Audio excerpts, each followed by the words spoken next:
Hello, it's Doug, the 2-Minute Gardener. I'm going to talk to you about 25 slope-saving plants to help keep your slope, instead of looking like that, to look like this, and how to plant them. You know, it's not just enough to know what kind of plants you want to put on there, but how do you actually plant them? So let's get cracking.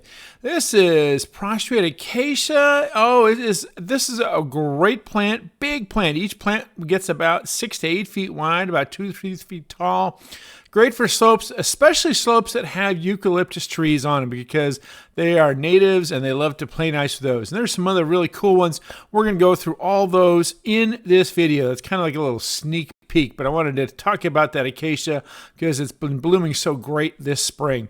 All right, number 10 on the 10 Mediterranean style plants, bougainvillea. Lots of great colors, a little frost sensitive, but kind of nice sprawling on a slope or on a fence going down a slope. Really kind of neat for that. Of course, rosemary, really, really tough. I love rosemary for a million reasons, as you have seen in my other rosemary videos. There's that prostrate acacia again. Nice yellow flowers. In the springtime, very, very tough. Pairs up nicely with eucalyptus trees. If you're trying to find something that will grow under a eucalyptus tree, this is your plant, prostrate acacia. Another great plant that's a nice ground cover is creeping myoporum. If you're going to do myoporum, then definitely you got to use those steps at the end of this video because you can't just stick it in the dirt. How about a tree to kind of fill up a slope? Mexican Palo Verde, very, very drought tolerant. Water it for that first year and then you're done. Nice little yellow flowers in the summertime. Has that nice green bark. That's why it's called Palo Verde. And it's just a beautifully tough tree and it grows really great. And by the way, there is a list in the video description and comment section of all these plants and some links on where to get them down below.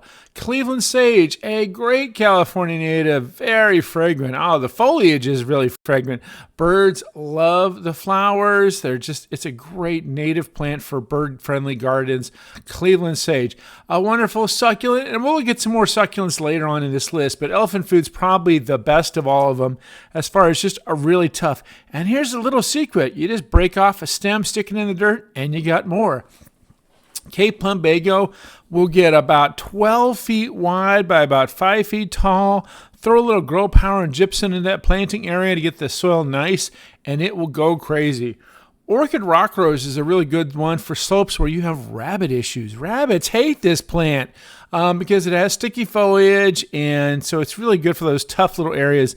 Nice little springtime flower. And of course, my favorite of the Mediterranean style plants for putting on a slope is that fantastic California native Ceanothus. There are over 30 varieties. There's technically over 60 varieties, but 30 that you can find in nurseries. Some of them are prostrate, like this Yankee Point, nice and flat, and some of them get nice and big. But definitely Ceanothus is a great native plant. All right, let's look a little more carefully at some of these succulents, like these euphorbias and these aloes and agaves. Aloes and agaves are always great for putting on slopes because they're very, very low maintenance, and rabbits are pretty much going to leave those plants alone. And again, the aloes are going to have these wonderful flowers. Agaves flower too, but kind of at the end of their lifespan. Okay, so we got the yuccas, very sharp. So if you're putting it on a slope, make sure no one's going to go up that slope because it is a very sharp flower. The octopus agave is really kind of cool, kind of wavy arms like an octopus.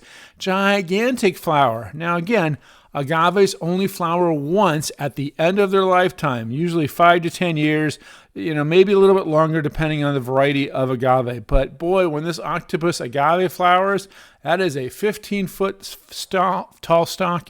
Goes forever. There's that portulacaria, that variegated elephant food, really nice. Sticks on fire is really tough. Now be careful, the sticks on fire is poisonous, so that sap can be caused an irritant, so don't use it if you have a dog. The foxtail agave, probably the toughest of all of the agaves, used a lot here in Southern California. The blue agave, as I mentioned, agaves and aloes are really great. The blue agaves are really nice contrast to other agaves. And here's kind of an example of a little slope here with some aloes and agaves. And calendrinia, one of my favorites, absolutely one of my favorites, probably my number one because it doesn't have sharp foliage like the aloes and agaves do. Although this coral aloe doesn't really have sharp foliage either. It has kind of soft leaves and a great hummingbird plant, as you saw in my coral aloe video. It's just really beautiful in the springtime when it is in bloom. Blue chalk sticks, as you saw earlier in the video, a great ground cover, really wonderful. But again, if you're going to do ground cover, you got to do the jute netting and everything else you're going to see in the second half of this video.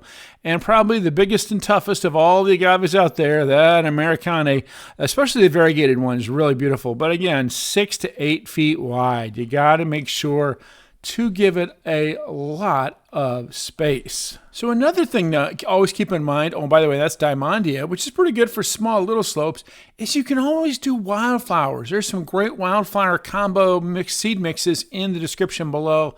Really kind of neat for kind of filling in these blank areas. So if you're doing Mediterraneans, this is a really good one. Lots of flowers in the springtime and summer, and then it just goes dormant. So some really good ones like the California poppy, the aniseed, all kinds of really cool wildflower seed mix.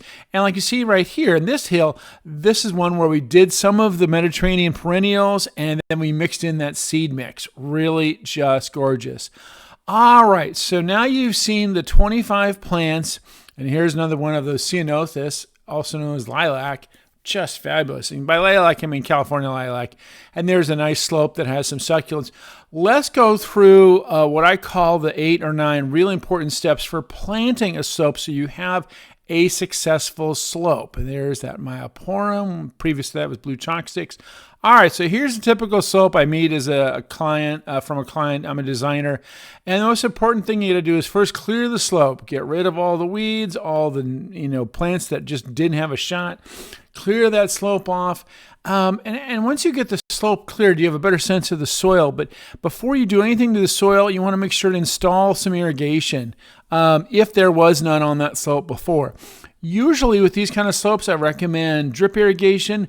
It depends on the kind of plant. If you're doing ground cover, then you're going to want to do these rotary sprays to better irrigate a ground cover. But if it's individual plants, the drip is better because you get less runoff. Now let's talk about the soil. A lot of these slopes have very poor nutritional value. So that's when you want to bring in the gypsum, the grow power, the soil conditioner. If it's a really heavy clay soil, you want to break it up and do all this soil work before you do any planting.